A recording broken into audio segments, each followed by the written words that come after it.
como toda base de toda charla, esto es romper mitos y no quedarse con el relato oficial, o como algunos llaman, la mentira oficial. Emilio escribió un libro que se los recomiendo, que lo pueden conseguir, que es La independencia argentina de la fábula a la historia. ¿Y tenemos mucha fábula en nuestra historia, Emilio? Yo te diría que está en el gen argentino el lado fabulístico. Y ya Alberdi lo decía hace 160 años, decía una frase que a mí me parece absolutamente genial. Sí. Decía, acostumbrado a la fábula, nuestro pueblo no quiere cambiarla por la historia.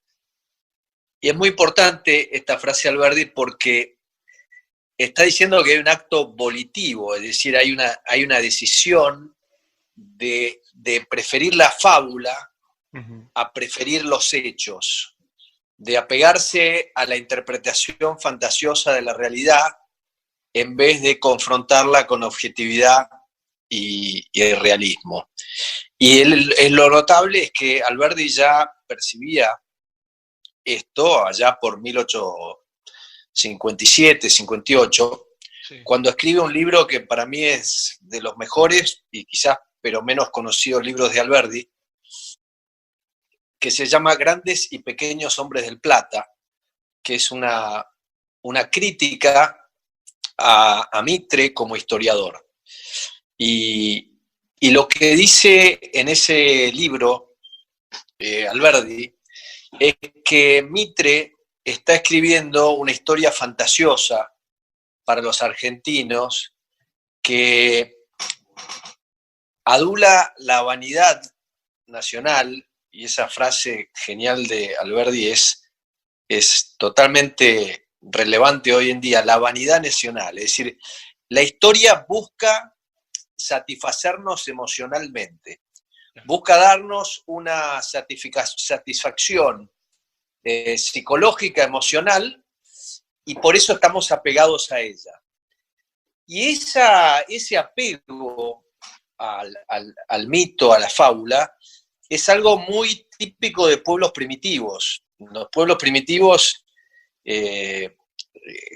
fijémonos en la historia de la Grecia antigua, cómo pasa de la era del mitos a la era del logos. La era del mitos, todos los fenómenos se deben a la acción de algún dios o semidios, y luego, cuando llegan los presocráticos y luego Sócrates, Platón y Aristóteles, se pasa del mitos al logo, es la búsqueda de la verdad con el método científico, es decir, el primer intento de entender el mundo, no como resultado del capricho o la acción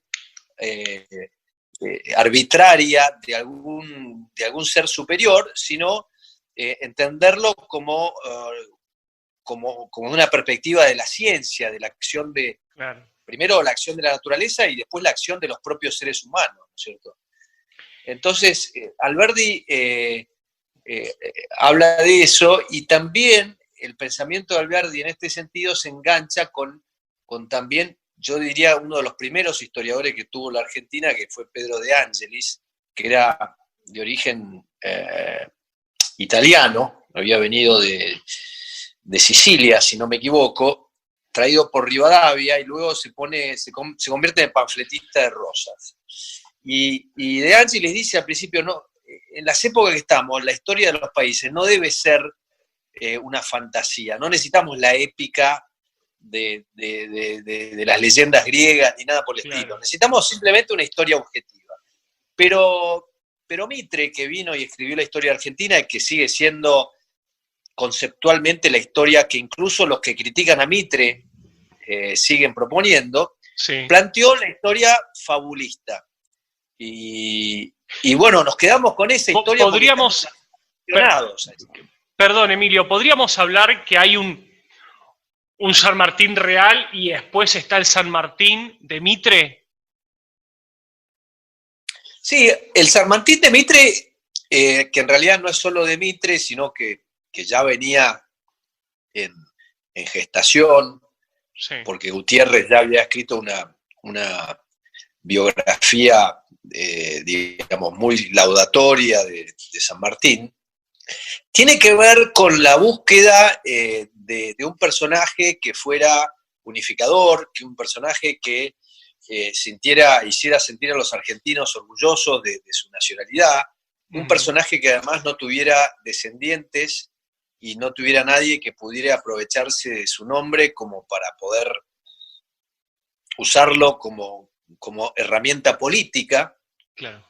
En realidad quien lo usa como herramienta política son justamente, curiosamente, Mitre utiliza a Belgrano y Perón utiliza a San Martín, ¿no? Tal cual. San Martín es un personaje, obviamente, que existió, obviamente que cruzó los Andes, pero después de los datos objetivos hemos construido una fantasía total respecto Claro, a San Martín. como un superhombre, ¿no? Es un superhombre porque nos gusta compararlo. Uno lee y dice, bueno, en realidad la epopeya sanmartiniana superó a las campañas de Aníbal y a las de Napoleón. Es decir, nos gusta compararnos y compararla a San Martín, que utilizarlo a San Martín es como utilizarlo a la argentinidad, porque San Martín está de alguna manera mimetizado con la argentinidad. Entonces, cuando hablamos de San Martín, en realidad estamos hablando de nosotros, y cuando nosotros nos comparamos con personajes de la historia mundial, de la historia universal, como puede ser Aníbal, como puede ser Julio César o Napoleón, sí, estamos proyectando de alguna manera nuestra gesta del nacimiento de nuestro país con episodios de la historia universal que tienen una importancia y una relevancia que no tiene la nuestra, digamos. Es decir, entonces hay un elemento hay algo psicológico realmente que está de tener ese padre, ese semidios. Pero vos sabés que me llama mucho la atención porque, por ejemplo, ¿no? Si uno ve la historia de los Estados Unidos, ellos no tienen un padre, tienen varios padres. Sí, interesantemente lo que estás diciendo es muy cierto, porque Estados Unidos tiene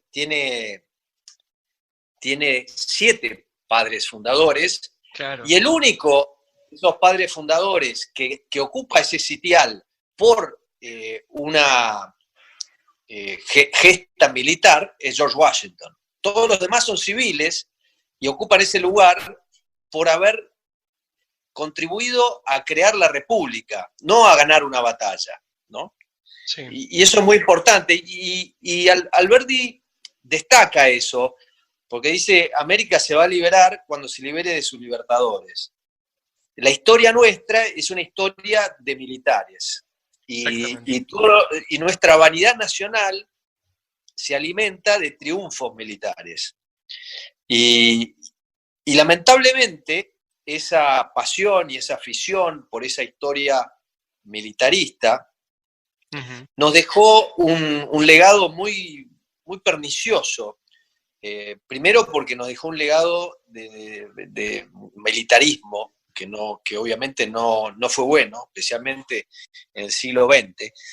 Y segundo, y el militarismo que viene acompañado también de reforzar el caudillismo como sistema político, porque el militarismo, el ejército se caracteriza por tener un jefe y por tener verticalismo, y las órdenes del jefe se tienen que obedecer.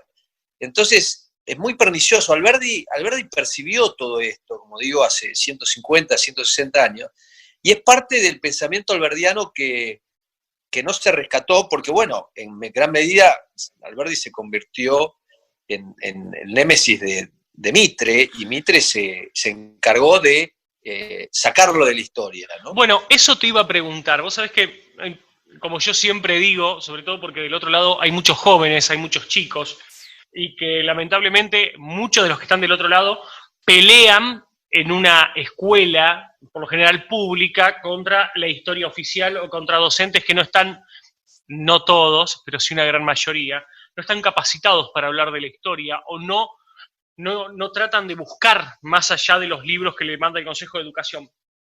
Pero sobre Alberdi es muy interesante cómo se ocuparon de barrerlo casi de la historia nacional y recién en los últimos años está empezando nuevamente a salir a la luz.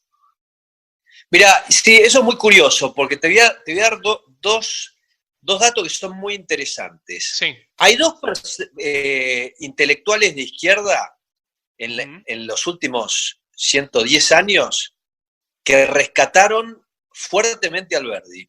Uno fue José Ingenieros, que fue uno de los fundadores del Partido Comunista y fue durante años hasta su muerte en 1925 entusiasta de la revolución bolchevique, un maximalista, como se decía en aquella época.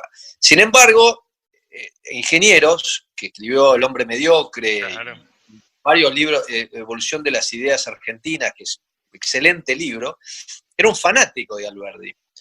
Y el otro que rescata a Alberdi, curiosamente, que es un intelectual de esos raros que tiene la izquierda, porque un autodidacta que surge del trotskismo, que es Milcíades Peña, y cuando uno lee el libro de Historia Argentina de Milcíades Peña, Milcíades Peña lo rescata a Alberdi también. O sea que es curioso que la izquierda lo rescata, pero el conservadurismo nacionalista, derechista, obviamente no lo quiere Alberdi.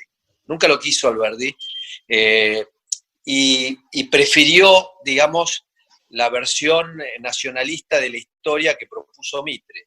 Y Alberdi tuvo una percepción genial porque percibió el elemento psicológico que está detrás de esto, que Freud rescata en el siglo XX cuando empieza a hablar de los mitos, cuando escribe Tótem y Tabú, cuando escribe La psicología de las masas. Hay varios libros, El porvenir de una ilusión, Moisés y la religión monoteísta, donde él está hablando del mito del padre, ¿no? Porque en definitiva el mito de San Martín es el mito del padre. Y lo que habla Freud, habla del narrador de la historia, del poeta, si se quiere, de quien rescata, el Homero que rescata la épica del padre, lo hace también para traer agua a su propio molino, porque de alguna manera se identifica con ese personaje. Y esto es una frase de Alberdi, que te la menciono, que es, Alberdi dice, Mitre quiso hacer la metempsicosis de Belgrano. ¿Qué quiere decir la metempsicosis? La metempsicosis es la transmigración de las almas después de la muerte. Es decir, Mitre se proyecta en la política argentina como el nuevo Belgrano, el sucesor de Belgrano. Crea un héroe que no es un héroe de tanta importancia, porque en realidad ahora viene la fecha de Belgrano y yo voy a decir una herejía y seguramente gente va a escucharme y va a decir, pero ¿cómo puede decir semejante barbaridad? Pero lo que te voy a decir es, Belgrano es un personaje secundario de la historia argentina. Quien lo convierte en un personaje primario es Mitre, y lo hace con un claro interés político, de pararse él sobre los hombres de Belgrano. Todo lo que yo te estoy diciendo, no es original mío, lo dice Alberdi en Grandes y Pequeños Hombres del Plata. Pero lo mismo que dice Alberdi respecto a Belgrano, se puede decir respecto a San Martín y Perón. Si Mitre quiso hacer la metempsicosis de Belgrano, Perón fue quien quiso hacer la metempsicosis de San Martín, y se identificó él mismo con San Martín de manera clarísima en toda la propaganda. Entonces, hay un hilo conductor que es la utilización de una historia fabulista con objetivos políticos. Claro. Yo quería apuntar, cuando vos escribís la independencia argentina, de la fábula a la historia, y cuando apuntás a San Martín, sabiendo que del otro lado hay fanáticos de San Martín y que a San Martín no se lo puede tocar, como hoy en día a mí tantos me señalan cuando oso remarcar los errores de Alfonsín, viste que Alfonsín no se lo puede tocar porque es el padre de la democracia. No, sí, se puede hacer, se lo puede tocar a Alfonsín, obviamente separando las distancias, ¿no? Pero vos, es muy interesante, en una entrevista dijiste, yo me metí en los archivos británicos, o sea, fui a buscar a las fuentes. Claro, bueno, acá hay otra cuestión. Mitre, cuando escribe su historia, sí, ningunea a Vicente Fidel López, que para mí es mucho mejor historiador y que la historia de la República Argentina de López es muy superior a la historia de Mitre, pero Mitre lo ningunea porque dice no, porque López escribe una historia literaria y yo estoy escribiendo con los archivos. Y ahí está la falacia de Mitre, porque Mitre está escribiendo con una parte de los archivos. Entonces él pretende que los archivos que él tiene, con los que él cuenta, que son los archivos de San Martín, son los únicos que cuentan, y se olvida que hay un montón de otros archivos que tienen relevancia al análisis y al estudio de la historia argentina, especialmente porque nosotros, en el origen de nuestra nación, éramos realmente algo insignificante en la historia mundial. O sea, recordad que en 1810 Buenos Aires y la provincia de Buenos Aires no tenía más de 100.000 habitantes. Londres para ese entonces era 1 millón de habitantes. Nosotros no existíamos a nivel planetario, ¿no? Entonces esa ansia de ser más de lo que somos está detrás de todo este tema. Entonces, Buenos Aires no tenía un peso particular en la política mundial, pero nosotros le queremos dar. Ahora, lo interesante es que como éramos periféricos, para las potencias centrales, digamos, que en ese momento era, en 1810 era Inglaterra y Francia, para esas potencias, Sudamérica, no Argentina, pero América Latina, o el Imperio Español, para ser más preciso, en América, tenía un gran valor estratégico. ¿Por qué? Porque en ese entonces, más del 70% de la plata del mundo era producida en América. México era el principal productor de plata del mundo. Potosí, por sí sola, fue una de las minas más, creo que las minas más productivas de plata de la historia del mundo, pero operó entre 1600 y 1700. Después siguió siendo tremendamente productiva, pero no tanto como en su auge, digamos. Claro. Y entonces, para las potencias centrales, en ese momento que la plata era la base del sistema monetario, porque todavía no se había instalado el patrón oro, y la plata además era la base del comercio con China, porque China no quería comerciar con Occidente, lo único que quería de Occidente era plata, porque el sistema monetario chino estaba basado en la plata. Y entonces América Latina tenía para las potencias centrales en aquel entonces la misma importancia que tuvo Medio Oriente para las potencias centrales a mediados del siglo XX. Es decir, era el lugar donde había un recurso natural de alto valor estratégico. Ahora, ¿qué pasa? Argentina, lo que es el territorio de la República Argentina actual, no tenía plata. O sea, el Virreinato del Río de la Plata sí, porque el Virreinato del Río de la Plata es creado quitándole a Perú lo que es Bolivia, que es el Alto Perú, para financiar el ejército con el cual se pretendía frenar la expansión lusitana en esta parte de América. Entonces, tenía importancia América, pero Argentina propiamente y Buenos Aires en sí era una capital secundaria. O sea, para el Imperio Español, Lima y México eran importantes. Buenos Aires tenía importancia secundaria, era la capital del contrabando en América, básicamente. Entonces, eso lo tenemos que tener presente, pero como la historia nuestra nos quiere hacer jugar, y Mitre quiere hacernos jugar un rol preponderante en la independencia de América. Y esa es la gran distorsión. Es decir, Mitre es el primer fabulista de nuestra historia. Alberdi se opone con argumentos, con lógica, con evidencia, pero es mucho más emocionalmente y psicológicamente satisfactoria la historia de Mitre que el realismo de Alberdi. Es que la realidad no suele ser tan buena, digamos, como los mitos. Pero para caer de todo esto de los superhombres que no fueron tal, ni las epopeyas que, a ver, como vos bien decías, sí cruzó los Andes, San Martín, sí pasaron esas cosas, pero no eran superhombres. Pero todo esa fábula terminó convirtiendo o terminó creando esas características del pueblo argentino que, mira, yo acá me hice un pequeño gráfico muy sencillo donde pongo Sarmiento el Facundo, donde habla de pueblo vanidoso, y a su vez remarco cómo el Facundo, que creo yo, opinión personal, tendría que ser de lectura obligatoria en todas las escuelas, pero sin embargo nos hacen leer el Martín Fierro, que es un desertor.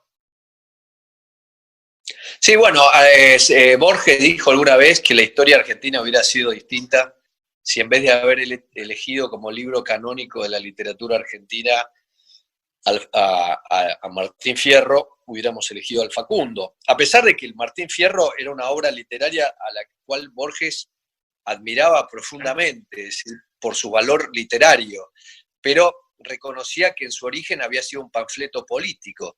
Cuando José Hernández escribe el libro, o el poema del Martín Fierro, no lo plantea como una obra literaria, sino que lo plantea como un panfleto político. Y sí, indudablemente ahí ya entra a jugar una serie de factores. Una vez un muy agudo observador y analista político me dice, pero vos lo que estás diciendo en realidad le estás dando demasiada importancia a un libro, me dice. Le estás dando demasiada importancia a los libros de Mitre. Le digo, no, te equivocás, es al revés. Los que le damos importancia a esos libros somos los argentinos. No es que el libro en sí sea tan importante, simplemente que el libro dice lo que nosotros queremos creer. Y lo que nosotros queremos creer porque infla nuestra propia vanidad y nuestra propia imagen de nosotros mismos, más importante de lo que es. Los psicólogos tienen una frase para lo que Alberdi llamaba la vanidad nacional, Eric Fromm lo llamaba el narcisismo colectivo. El narcisismo colectivo es un narcisismo en donde el objeto no es uno mismo, sino que es la nación, el pueblo, la patria, etc. Y es tan pernicioso el narcisismo a nivel individual como a nivel colectivo. Fíjate que el narcisismo es un pecado de la juventud. La vida a la mayoría de los narcisistas o sea, la maduración emocional de un individuo significa reemplazar el yo como el objeto y proyectarlo a otros, ¿no? Entonces, quedarse encerrado en el narcisismo es una señal de inmadurez, digamos. Podríamos decir, a nivel colectivo, perdón, podríamos decir que, bueno, está a las claras, ¿no? Que somos un pueblo inmaduro. Totalmente, totalmente. Es decir, si vos lees Freud, y hay un trabajo que yo escribí que se llama Las raíces psicológicas y culturales del populismo argentino, que está en un libro que editamos con Roque Fernández sobre el populismo en la Argentina y el mundo. En ese artículo yo lo que trato de indagar es cuáles son los pilares del populismo argentino. ¿Por qué la Argentina es el país en el mundo que tiene populismo endémico? ¿Por qué la Argentina es el único país en el mundo que sigue votando por un movimiento que destruyó al país? Porque literalmente el peronismo destruyó la Argentina y la sigue destruyendo mientras estamos hablando hoy. Y eso, esto es una cosa bastante insólita. Y la explicación también yo creo que va al Facundo. En el Facundo, Sarmiento dice, el caudillo no es más que el reflejo de las preocupaciones, los hábitos, las costumbres de un pueblo en un momento dado de su historia. Y Perón encarnó de manera exagerada esas creencias, preocupaciones del pueblo argentino. Perón es el argentinazo. Y entonces hay una serie de valores culturales, de normas de comportamiento, de creencias muy arraigadas que preceden mucho a Perón, que son muy anteriores a Perón, pero que Perón las conjuga las incorpora en su personalidad y él las encarna personalmente, y por eso es un personaje tan atractivo para mucha de la población, porque se identifica con Perón, y son, a mi juicio, son 4, o si querés 5 cuestiones. La primera es el narcisismo colectivo, que es esta creencia que tenemos los argentinos que somos superiores al resto de América Latina, que es una creencia que, como vos mencionabas, ya la rescató Sarmiento, ya que hablamos de Sarmiento en Facundo, pero que es previa. Y para mí el origen son las invasiones inglesas, cuando derrotamos 2 veces seguidas a una de las principales potencias del planeta. Ese es el primer factor. El segundo factor es el caudillismo.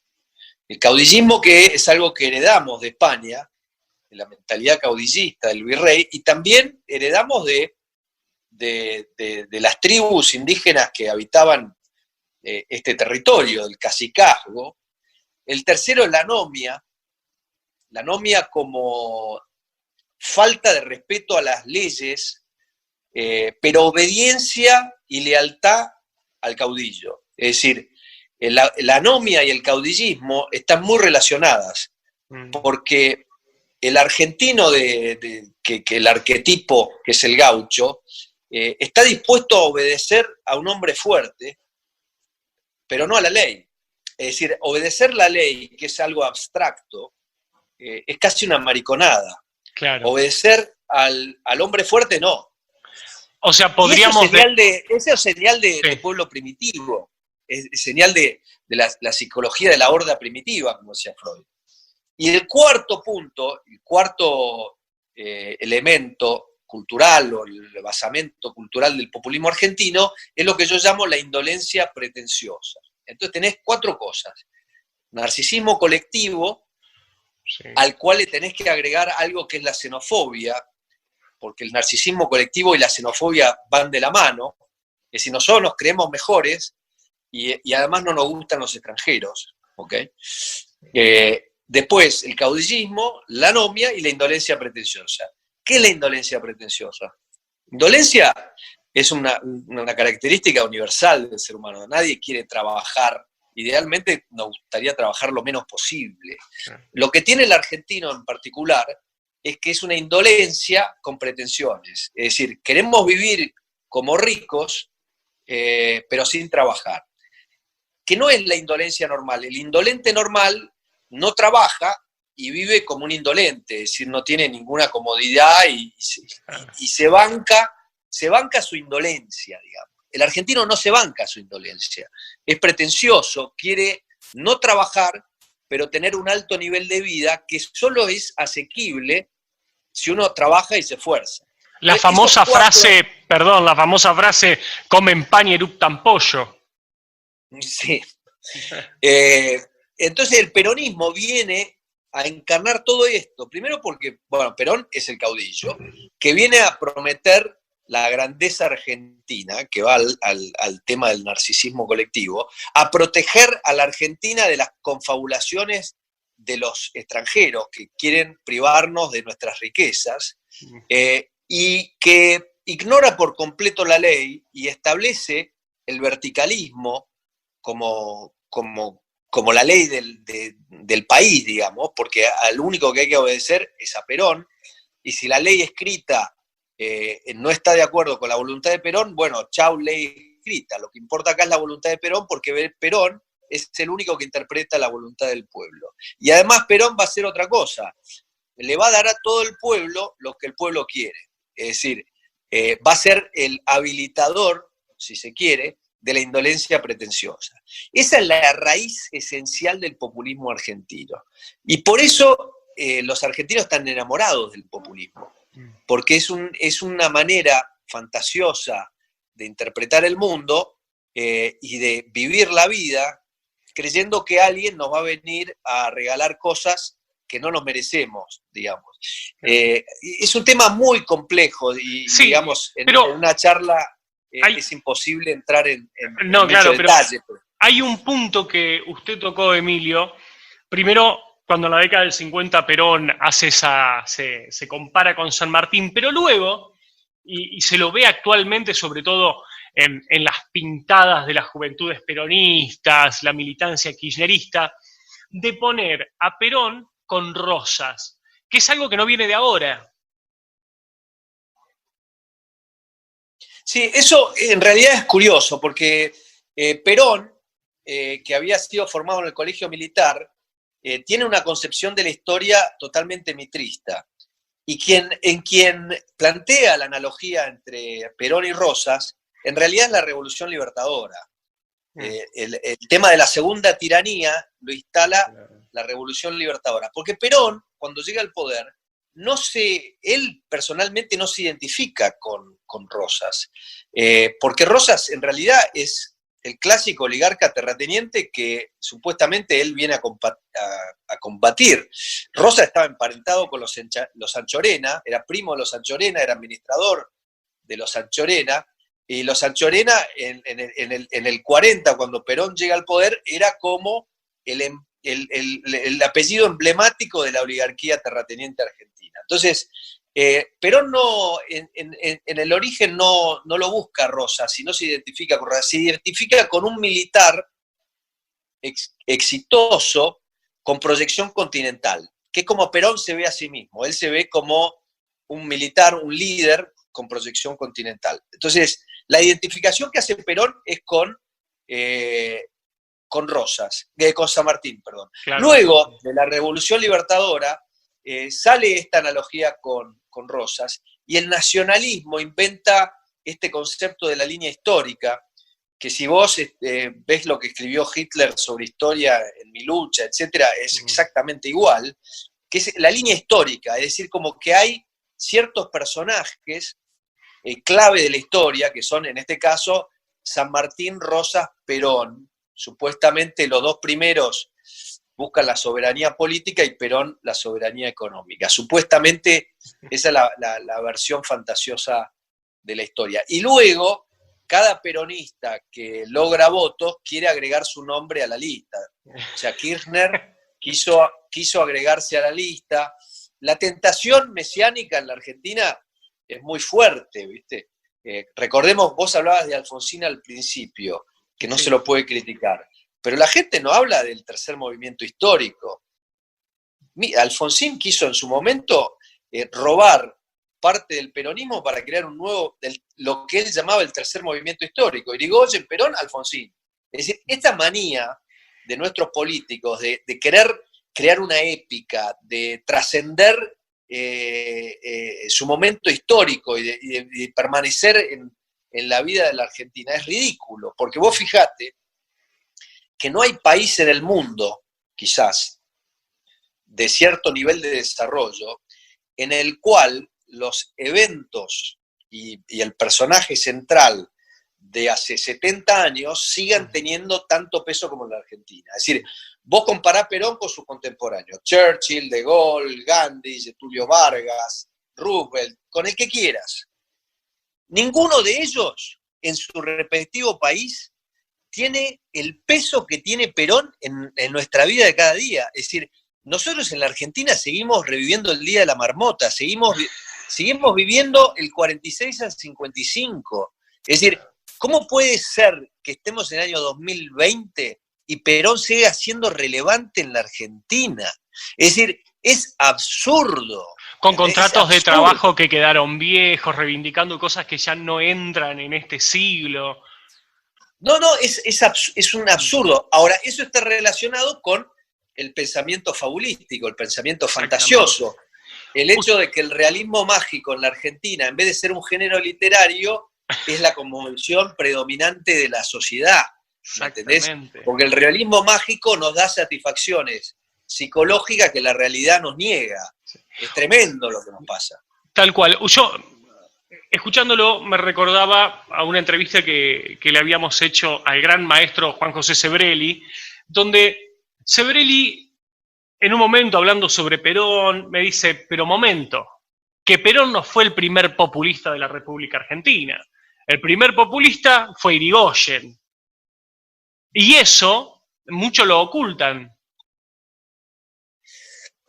Sí, yo ahí difiero con Sebrelli, que en general en estos temas estoy bastante de acuerdo, porque Irigoyen se puede decir que fue populista, si se quiere, en un nivel de la retórica, que fue protopopulista. Yo te diría que Irigoyen fue más un caudillo popular, y un caudillo popular no necesariamente es un caudillo populista.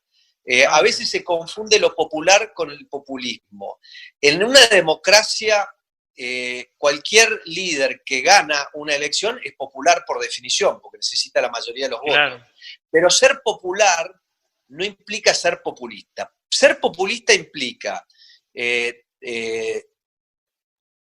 combatir el status quo, es decir, ir contra el Estado existente, digamos, con un discurso maniqueo, donde hay buenos y malos, enemigos del pueblo, con una solución simplista de los problemas. Yo te diría que Irigoyen fue un caudillo popular muy provinciano, que no aprovechó ni la tecnología disponible en aquel entonces, porque ya la radio empezaba a funcionar, para hacer lo que hizo Perón. Perón fue podría decir que en Irigoyen había una especie de protopopulismo, pero nunca llegó.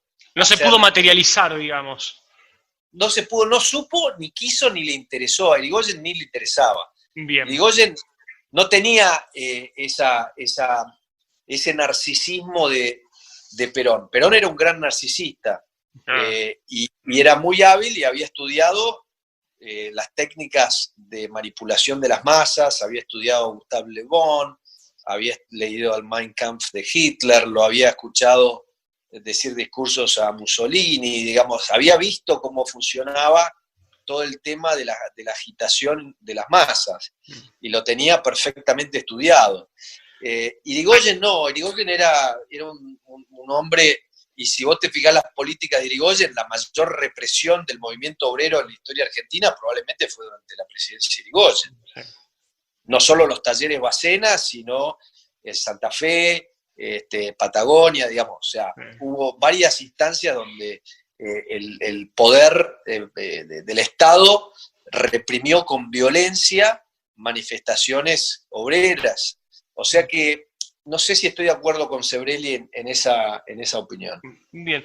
Hay, bueno, en el famoso libro de Orwell, 1984, está esa famosa frase que cada vez se hace más presente, que dice: quien controla el pasado termina controlando el futuro.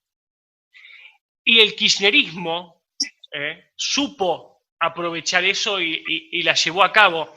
Yo me voy a hacer cargo de lo que voy a decir, lo digo yo, que lo veo a Felipe Piña como el historiador del régimen, ¿no?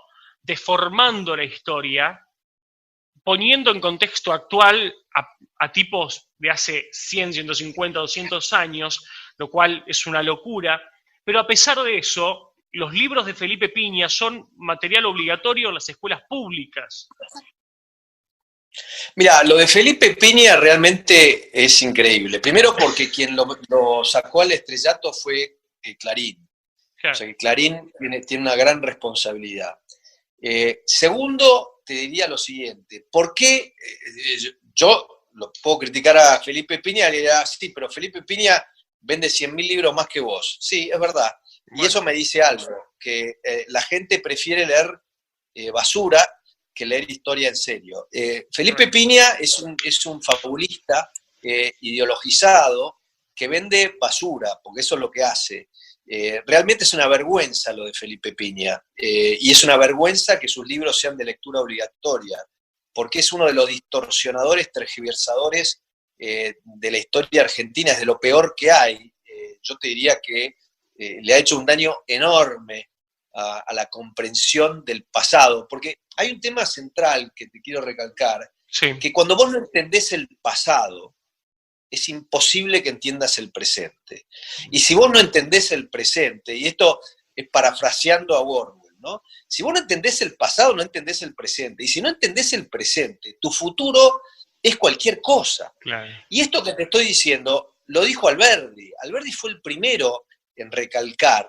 Por eso yo digo, yo muchas de las cosas que digo, en realidad estoy diciendo lo que ya dijo Alberdi y agregándole una perspectiva moderna a lo que ya dijo Alberdi. Nosotros no entendemos nada como sociedad. Creemos que todo lo que funciona en el mundo en la Argentina no tiene que funcionar, que somos distintos, que podemos hacer las cosas a nuestra manera y que va a funcionar cuando hay 8.000 millones de habitantes en el resto del mundo, y para el resto del mundo las boludeces que hacemos nosotros, perdón por la palabra, no funcionan, y nosotros creemos que acá supuestamente va a tener que funcionar, y entonces, claro, la tergiversación del pasado tiene unas consecuencias muy serias en el presente, porque si vos adoctrinás a los argentinos desde que tienen 5 años diciéndole el imperialismo quiere explotar al pueblo y los extranjeros nos quieren robar nuestras riquezas y todas esas pavadas, obviamente, cuando llega a la vida adulta, esa persona ya está condicionada. Y vos fijate que una cuestión central para aprender en la vida es poder dilucidar la relación de causa y efecto en todas aquellas, digamos, situaciones que queremos comprender. Es decir, si nosotros queremos aprender sobre algo, tenemos que aprender, en definitiva, qué significa.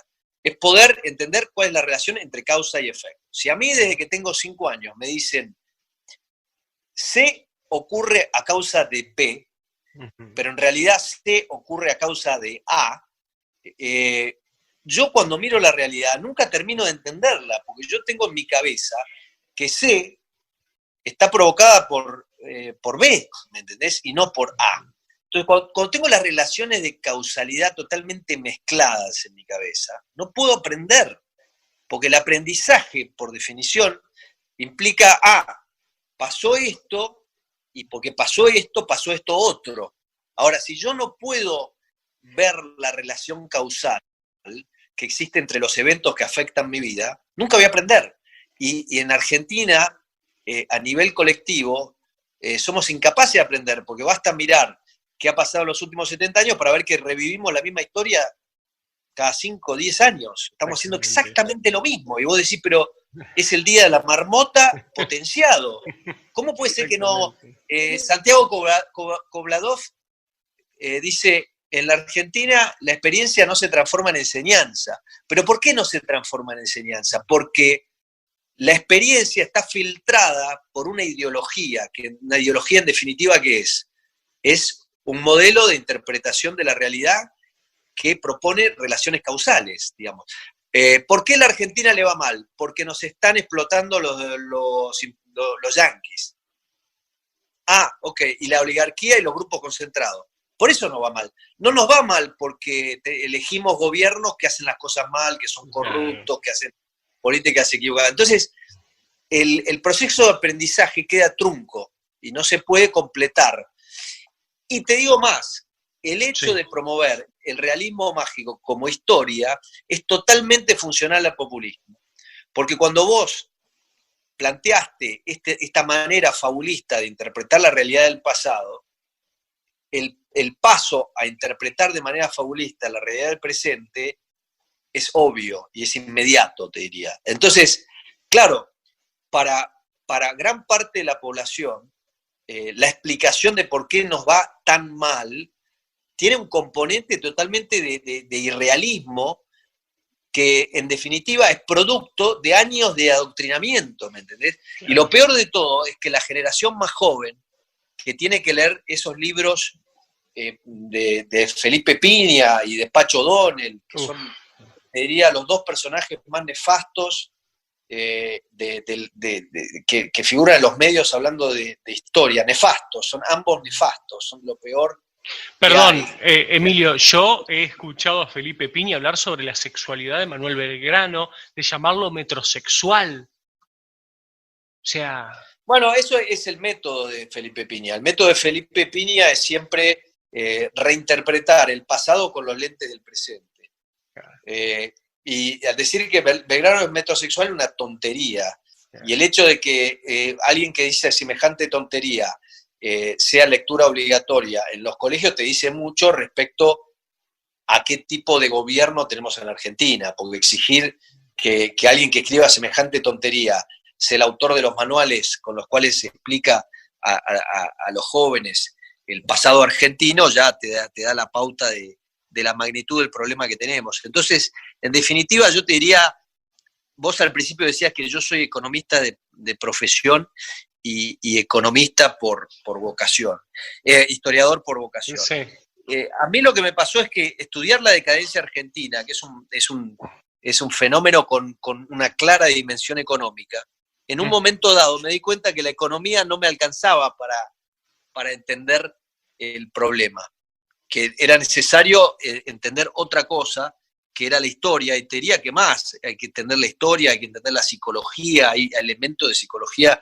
Entonces, eso me llevó a profundizar sobre temas históricos, lo cual no implica que haya dejado el lado de economía, porque sigo trabajando con temas de historia económica, y etcétera, claro. Pero claramente en la Argentina, un país que repite su historia con tanta frecuencia, hay algo muy importante que hay que tratar de entender, ¿no?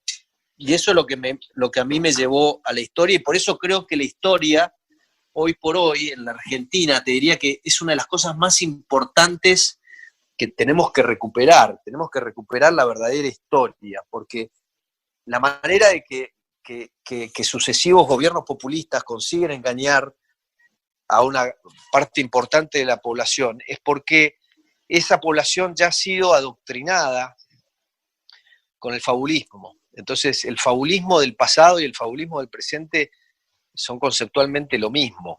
Es una interpretación fabulista de la realidad, ¿no? Emilio, ya para ir cerrando y no quitarte más tiempo y agradecerte, y espero que en otro momento podamos repetir esta charla, porque la verdad hablar con vos es maravilloso. Últimamente ha resurgido, ¿no? Estos movimientos antimasónicos. Yo el otro día, como una humorada en Twitter, ponía "viva la masonería" para hacerlos enojar a estos grupos, donde se ataca a figuras como Sarmiento, que pertenecieron a la logia masónica, a los masones, y esta locura que se mezcla todo con lo conspiranoico. Sí, bueno, pensá que los psicólogos han descubierto que hay comorbilidad entre el narcisismo y la paranoia. Porque básicamente todo paranoico tiene un elemento de narcisista. Porque para ser paranoico es creer que sos único y que sos víctima de una persecución o que te quieren, lo que ya de por sí implica que crees que sos muy especial. Sí. Ahora, el narcisista frustrado tiene una característica muy particular. El narcisista siempre cree que todo lo bueno que pasa en su vida es gracias a él y todo lo malo es culpa de otros. ¿Qué pasa con el narcisista frustrado? El narcisista frustrado no le pasa nada bueno, todo lo que le pasa es malo. Y entonces, como todo lo que le pasa es malo, eso que le pasa en realidad no es por culpa de él, sino es porque alguien lo está tratando de perjudicar. Es decir, que hay el tema conspirativo, es esencial. Para la mentalidad conspirativa, siempre hay un elemento de victimización en juego, y digamos, en el populismo promueve eso, promueve la idea de la victimización, promueve la idea de una confabulación en contra del pueblo. Es parte del pensamiento mágico, porque es mucho más fácil decir, bueno, nos va así, porque en realidad en Washington, en la Casa Blanca, varios señores dijeron, vamos a perjudicar a la Argentina. Y es una explicación primitiva, es decir, como te decía al principio, la evolución de los griegos, del mitos al logos. Nosotros somos un pueblo culturalmente que estamos cada vez más primitivos. Tuvimos nuestra época de civilización, si querés, y gracias al populismo cada vez nos estamos primitivizando más. Nos estamos yendo más a la barbarie. Nos estamos yendo más a la barbarie, pero más a la explicación fabulista de la realidad y no a la explicación científica, si querés. Claro. Nos aferramos cada vez más a la idea del victimismo, a la idea de las conspiraciones, a la idea de que en realidad estamos mal no porque votamos mal, sino porque alguien nos quiere perjudicar, y ese alguien está fuera de nuestras fronteras y tiene aliados dentro de las fronteras y que nos buscan explotar, porque si no seríamos la potencia número 1 del mundo, ¿entendés? Ese pensamiento, y los masones, que en su momento tuvieron un rol fundamental, porque, digamos, la mayoría de los revolucionarios, los miembros que impulsaron la Revolución Francesa, empezando con Lafayette, Mirabeau, etcétera, eran masones, y en Estados Unidos, gente como Madison, padres fundadores, Monroe, etcétera, también eran masones, pero la masonería dejó de tener peso, digamos, como entidad hace décadas, si no por no decir siglos, ¿me entendés? Entonces, hoy por hoy la masonería no existe, solo en la mentalidad, en la mente febril de esos enajenados que están siempre buscando conspiraciones porque la tienen ya metida, porque cuando te enseñan la historia de esa manera, cuando la historia te la enseñan como una gran conspiración en contra de la Argentina, que es lo que propone Felipe Piña, la gran conspiración. Nuestra historia es una gran conspiración. Entonces, si vos nacés, crecés y mamás esa historia, te crees que existen las grandes conspiraciones, no te queda otra. Estás totalmente adoctrinado. Entonces, por eso te digo, el tema de la educación de la historia, el tema de la historia, la difusión de la historia, por eso me parece muy bueno lo que vos estás haciendo, la difusión, especialmente con la gente joven. El otro día me escribió por Twitter, alguien me dijo, ¿tiene algún libro para recomendarme? Porque estoy en la UBA y me hablan que en la Argentina de principios del siglo XX, Claro. los italianos venían acá, pero en realidad venían a morirse de hambre en la Argentina. Yo le digo, bueno, eso es una tontería tan evidente, pero basta leer George Orwell para darse cuenta qué es lo que pasa cuando el dogma del partido se impone. Todo tiene que encajar dentro del dogma, ¿no? Entonces le recomendé y le pasé el link a un libro que escribió un español, Vicente Blasco Ibáñez, que fue escritor, que fue periodista, que fue político, que escribió un libro que se llama Argentina y sus grandezas, que se publicó en España en 1910, y es un libro sobre la Argentina en 1910, es decir, los principios del siglo XX. Y es extraordinario el libro, porque te muestra qué era la Argentina, y ojo que Blasco Ibáñez no es un tipo que ignora los puntos débiles de la Argentina, que indudablemente los tenía, porque tampoco a veces la crítica del pseudo progre es, no, bueno, pero vos decís que la Argentina era potencia y la Argentina. No. Nunca dijimos que la Argentina era potencia. La Argentina estaba en condiciones y en camino a convertirse en una democracia próspera, industrializada, con democracia, etcétera. Ese era el camino por el que iba a ir la Argentina, que nos pondría hoy donde está Australia, donde está Canadá, donde está España, donde está Italia, etcétera, en vez de estar donde estamos ahora, que es un camino a Venezuela, que es una cosa completamente distinta. Así que me parece buenísimo la iniciativa tuya de llegar a los jóvenes y de enfatizar la historia, porque la historia es clave. Perfecto. Emilio, muchísimas gracias. Espero que podamos volver a repetir esta charla más adelante. Y nada, simplemente agradecerle. No, muchas gracias a vos y seguimos en contacto.